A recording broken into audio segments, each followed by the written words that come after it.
Your Honor, my name is Titaua PORCHER. I am a lecturer in French and Francophone literature and a member of the ISCOA laboratory. My name is Andréas PFERSMANN. I am a university professor of general and comparative literature. I am also a member of the ISCOA laboratory, and I am currently on a CNRS delegation to the Maison des Sciences de l'Homme du Pacifique. So we are here today to present the collective work, literature, and politics in Macedonia to the proceedings of a conference that took place at the UPF in 2022.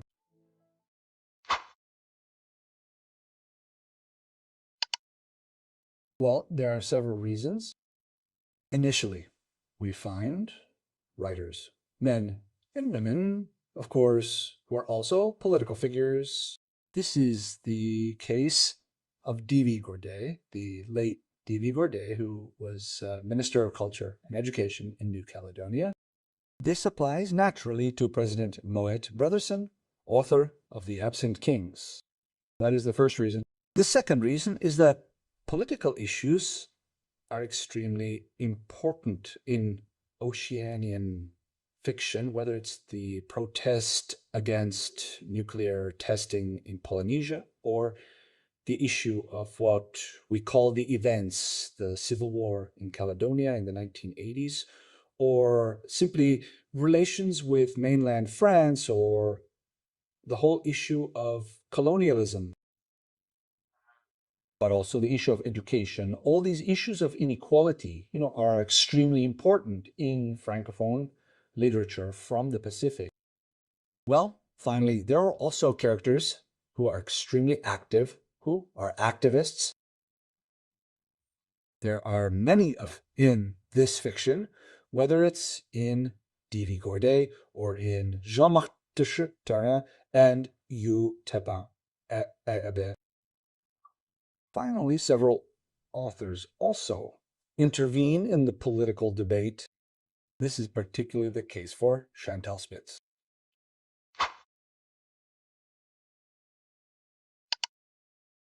This volume originated from a first special issue of the New Zealand Journal of Friends did, which Titaua and I coordinated several years ago, and the response to this volume showed that this was a real issue that needed to be explored. That's why we set out with other colleagues to prepare this major international conference in 2022, for which we received significant support from our laboratory, the Fonds Pacifique, the Maison des Sciences de l'Homme du Pacifique, and of course from our foreign partners and the University of New Caledonia. This favorable context allowed for the production of this volume.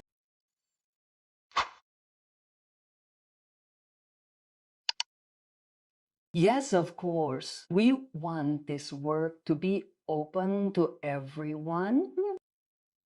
First of all, because it seems to me that literature should not be reserved for an elite, but on the contrary, it can be an opportunity for everyone to reflect on the world we live in. Furthermore, these are texts by authors, for example, that are accessible to everyone. There are articles that perhaps demonstrate a bit more expertise, but in any case, I think that it is really something that can interest us all. Then there are beautiful images, magnificent paintings. So yes, we really want this to be a work open to everyone.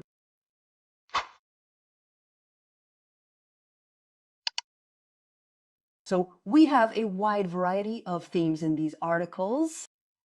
So this is the idea to work on the links between literature and politics. So of course there are issues of domination, whether it's the question of colonialism, the place of history in literature, but also the question of ecology, since it's an issue that affects us all today. And so the issue of ecology will also occupy a large place in these interventions, in these articles. The question of the place of women will also be an issue that appears in our articles. The question of land, the question of language, which is really also at the heart of these interventions and which occupies a large place in this special issue.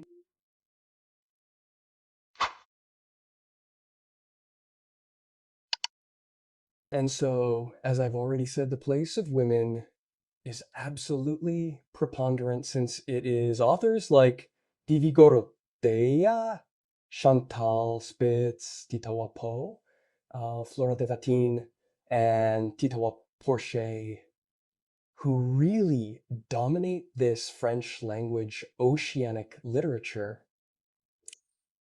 So of course all the issues related to femininity, but also, it must be said, the violence to which women are exposed in these societies play an important role. We see this, for example, in Pina. Finally, our volume also addresses, through the pen of Serge Cherkezov, the issue of transgender people and their presence in Oceanian literature.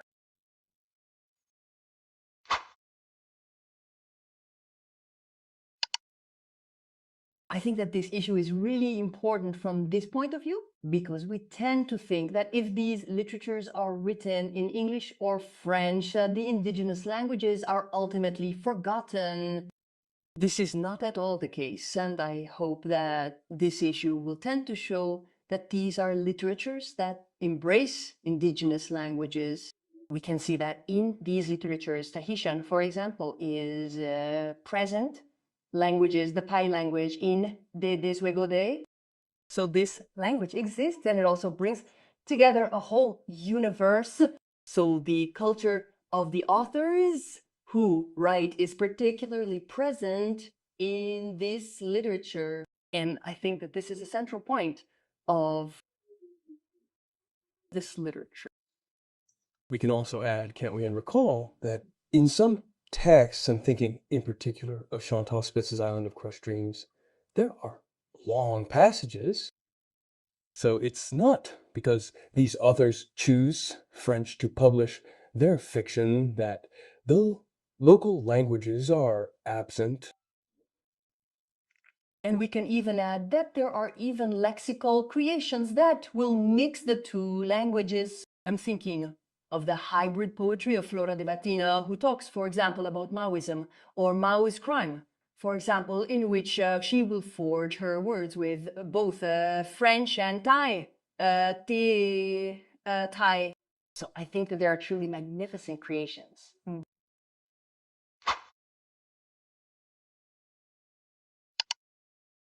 So I think that one of the great successes of this conference is that there was a real meeting between authors, researchers, and our students. Our students were fully present during this conference. They attended a lot of presentations, but they were also active since we had a roundtable that was organized by our third-year undergraduate students. Some decorated the amphitheater. We had dances, auras that were made by the students. And then there was a closeness for them to meet the authors that they sometimes worked on. So it was truly an extraordinary meeting space.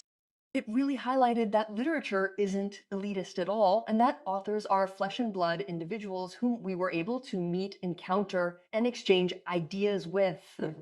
So I think that was one of the great strengths of this conference.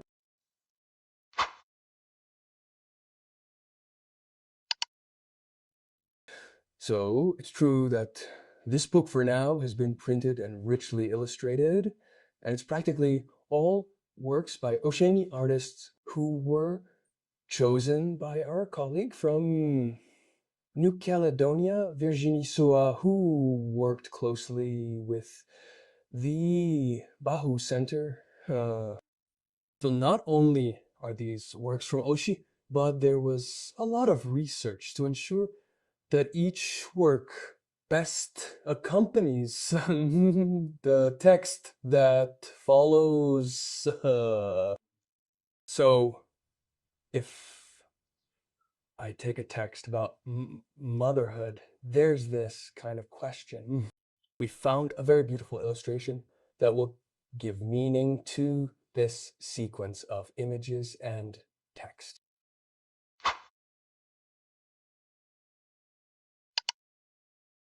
So as I just said, the book is currently in the form of a printed version, but it's in press. Its release is imminent since it will be presented at the book fair, which is coming up in a few days. So it will soon be available physically, but it is also possible to download a free PDF version from the website of the Maison des Sciences de l'Homme du Pacifique. And it should be remembered that, in addition, the Journal of the Society of Oceanists has just published a special issue entitled Dans le sillage de Divers Gorodets, which was included in the colloquium. So we can say that these are two closely complementary productions.